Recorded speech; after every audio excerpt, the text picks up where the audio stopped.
I'd like to begin with a story where a few years ago, into starting my business Grow with Satori, I was invited to a large business forum. I walked in, found my seat, looked around the room with around 40 odd people, consultants, founders, ecosystem builders. And I remember thinking I am perhaps only one of the four women sitting in the room. I am probably the only one who runs a firm that puts people, not products, not profit, at the center of everything that we do. I missed calling it out loud then, but I really wanted to call it out today because that moment, that quiet observation that I had a few years ago, is exactly what today's conversation is all about.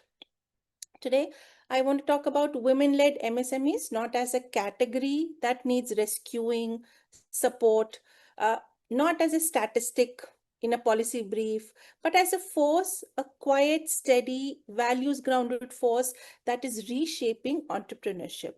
Um, and um, can look at it when women are building people rather than just businesses around performance metric. Let's first understand MSMEs, micro, small, medium enterprises, account for 90% of the worldwide businesses. That was a known fact. But as I kept on researching for today's talk, I uncovered a few other statistics. One, that the MSMEs generate majority of the global employment, and right now in 2026, they sit at the center of a profound transformation, one shaped by AI, shifting trade patterns, by the question of what is the definition of work itself today. And women-led MSMEs are not the margins of that story. We are increasingly at the center of the story. But here's what always doesn't make it to the headline. It was a shocker for me when I read that women-led MSMEs face a credit gap of 35%. Doesn't sound good to the ears, feels very heavy on the heart, because it is the largest of any ownership type, this statistic. We are often building businesses and ecosystems that are not designed with women in mind, in terms of access to finance, in terms of access to networks, in terms of access to rooms where decisions get made. So I want us to sit here with a question, not how do women survive in this ecosystem, but rather what changes when women lead it. I've been coaching and facilitating nearly about 30 years now. And in that time, one thing that has become very, very clear to me is that women entrepreneurs broadly, with all the exceptions that exist, tend to build their businesses very, very differently. They tend to build businesses around relationships first. They tend to nurture communities that are associated with their businesses.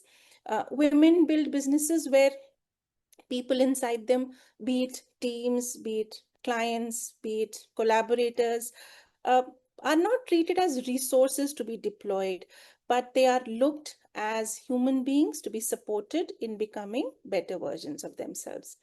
This is not about being soft and mushy because we are women, but this is hardcore strategy, because here's what the world is catching up to. The businesses that are going to thrive in the next decade are not the ones that move the fastest.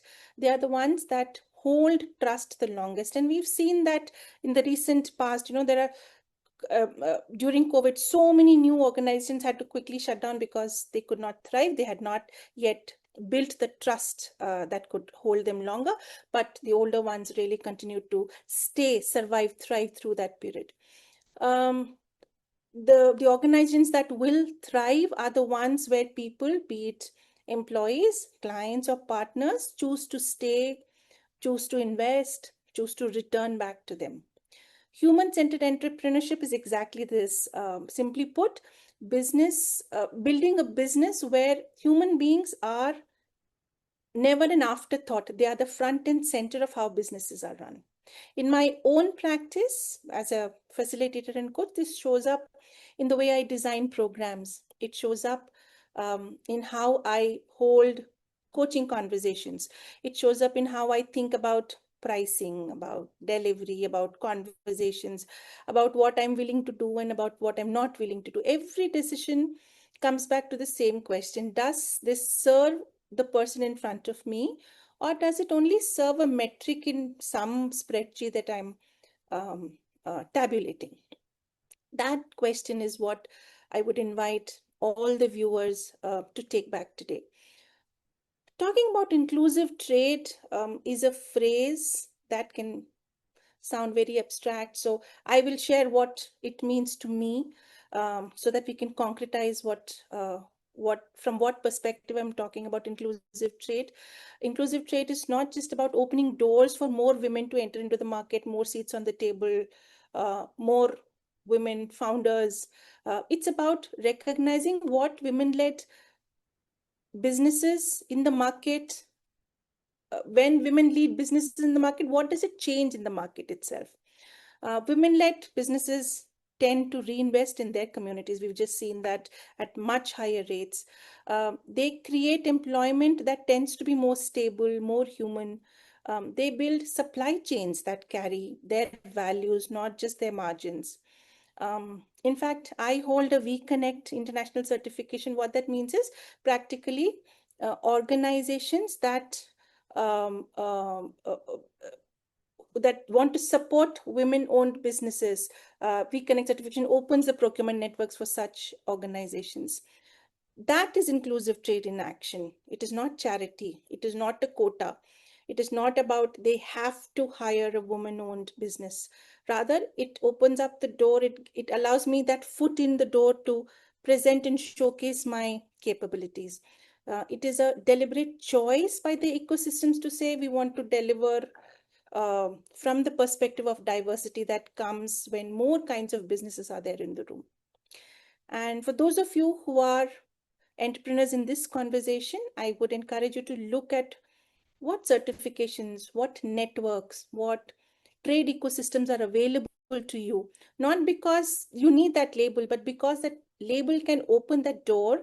And behind that door is a conversation that you deserve to be a part of. So a humble request to all women entrepreneurs to get those labels that will open the door for opportunity for each one of you. As I'm talking about MSMEs, I cannot not talk about AI. So let me talk about AI also briefly. Technology serves people, or it does not serve its purpose if it's not serving its people.